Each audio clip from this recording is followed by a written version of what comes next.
Já destacamos no início do jornal que é a retomada das aulas.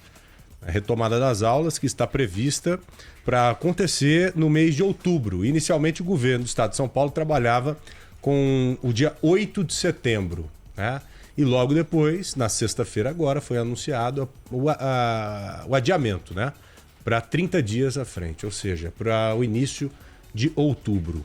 Se adiaram é porque perceberam algum problema, encontraram algum problema no meio do caminho, ou pelo menos não sentiram uma segurança, né, Ana? É isso, não sentiram a segurança e também a gente não conseguiu alcançar um padrão, né, para se encaixar no Plano de São Paulo, né, Joel?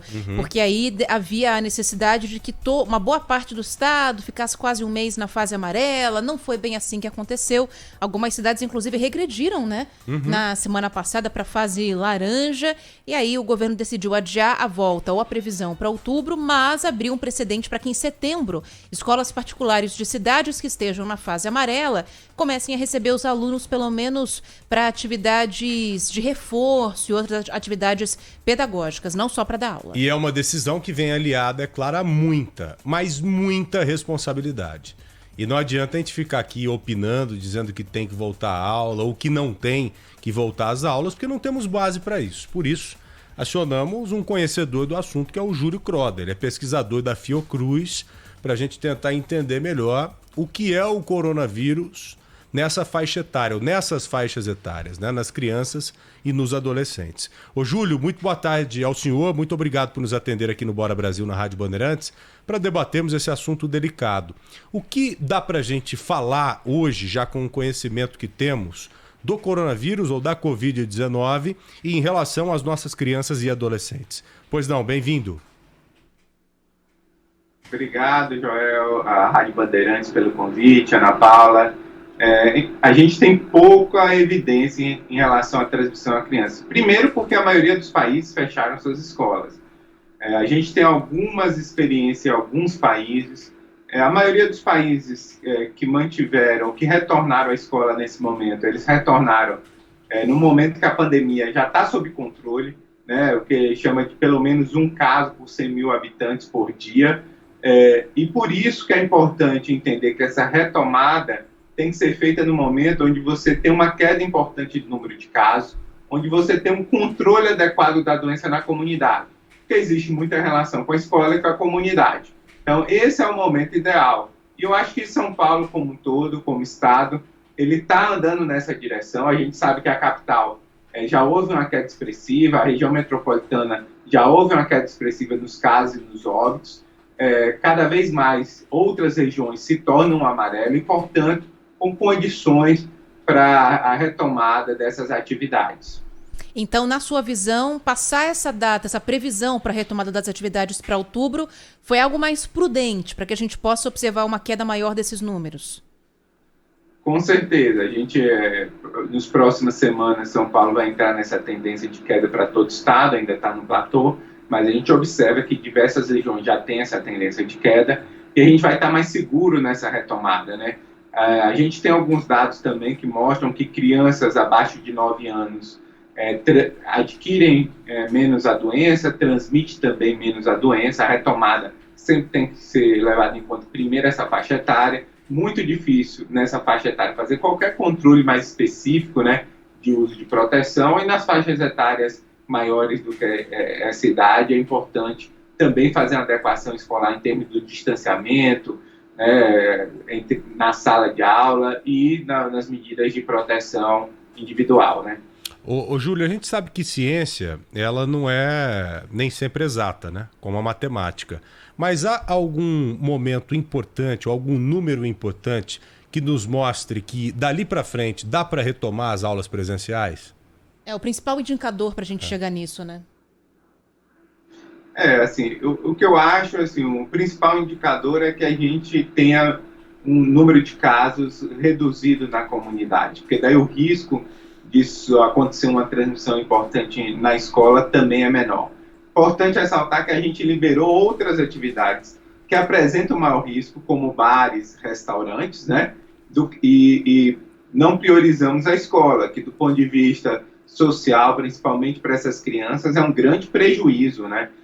principalmente para as crianças mais pobres, onde não tem acesso à internet, onde tem dificuldade de realizar as atividades EAD. Então é importante esse retorno, talvez nesse contexto entre risco e benefício, a gente retomou outras atividades sem ter essa tendência evidente de queda e estamos relutando em retornar à escola. Então, assim, eu vejo que a escola deveria ser uma prioridade no sentido de retomada, principalmente pelo custo social que está implicado nessa criança, principalmente das classes mais pobres, afastada desse convívio social e dos ensinos. Quando a gente fala que as crianças menores, né, o senhor falou a questão de até 9 anos de idade, de terem menos casos de Covid, a gente está falando de crianças que desenvolvem a doença ou elas podem servir também como vetores, que há uma grande preocupação em relação a isso, né, delas acabarem se contaminando, levando a doença para a escola ou trazendo para casa.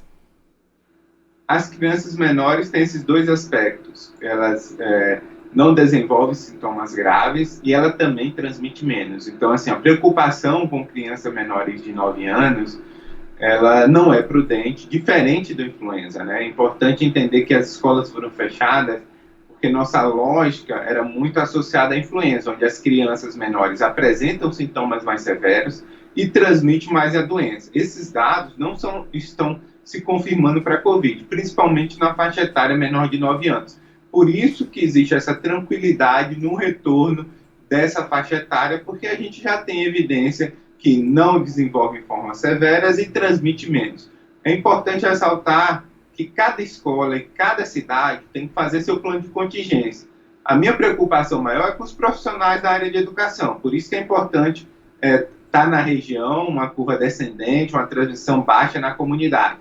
Os profissionais de saúde, idosos, que apresentem fatores de risco, é importante que tenham atividades com menos contato com essas crianças, que realmente tenham uma adesão importante aos equipamentos de proteção individual, se for extremamente necessário que esses profissionais retornem às suas atividades.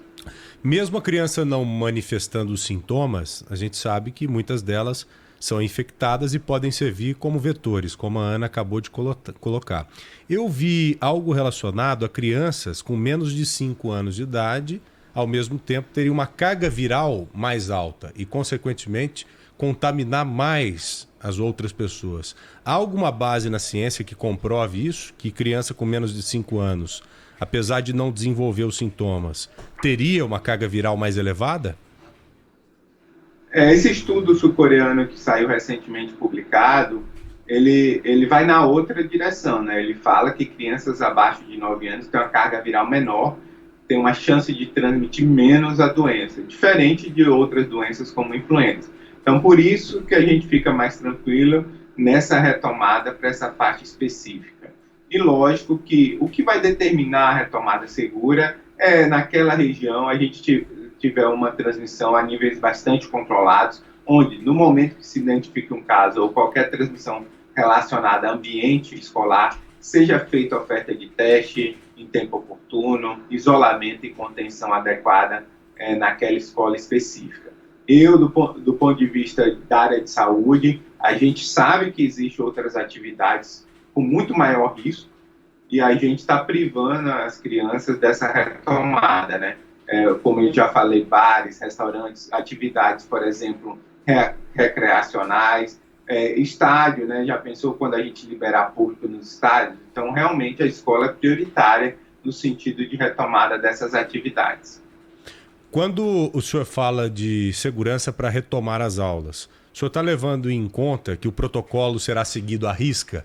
Que a gente tem ouvido aí de alguns especialistas, principalmente de professores, que conhecem a rotina das crianças, que é praticamente impossível manter um protocolo quando falamos de crianças e adolescentes que estão distantes dos seus pais. Quando a gente fala em segurança para retomar a aula, a gente já automaticamente associa ao cumprimento do protocolo na risca?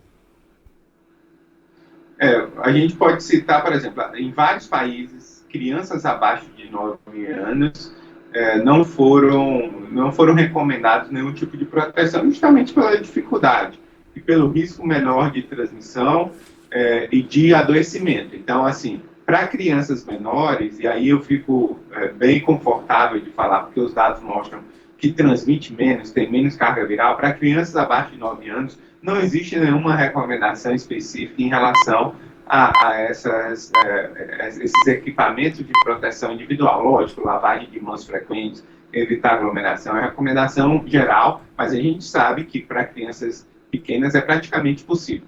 Para os maiores, o que é importante ressaltar é que a sala de aula atenda um distanciamento de pelo menos 1,5 m entre as cadeiras. E tem muitos países que recomendam que a ocupação dessa sala seja de apenas 50% do público habitual, lógico, respeitando esse distanciamento entre as cadeiras. Eu acho que para as crianças mais velhas é importante reforçar as medidas de proteção individual, porque elas transmitem igual ao adulto, mas isso também em todas as atividades, né? Quando a gente vê no transporte público, a gente vê uma aglomeração muito mais impactante do que nas escolas. E estudos recentes, tanto da Faculdade de Arquitetura da USP, Federal do Espírito Santo, evidenciam que a maioria das pessoas pegam justamente no transporte, né? Existe associação bastante forte que quanto mais transporte público essa pessoa utilizar durante a semana e por mais tempo,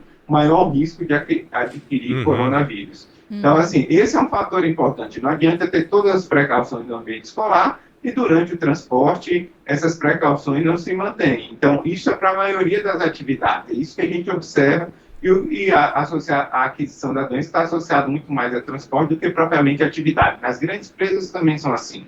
Você observa que respeita toda a questão do EPI, exige que o funcionário use, mas quando ele vai pegar o ônibus para ir para a empresa, está lotado, ele não consegue manter nenhum tipo de distanciamento, aí fica difícil, né, evitar qualquer forma de transmissão.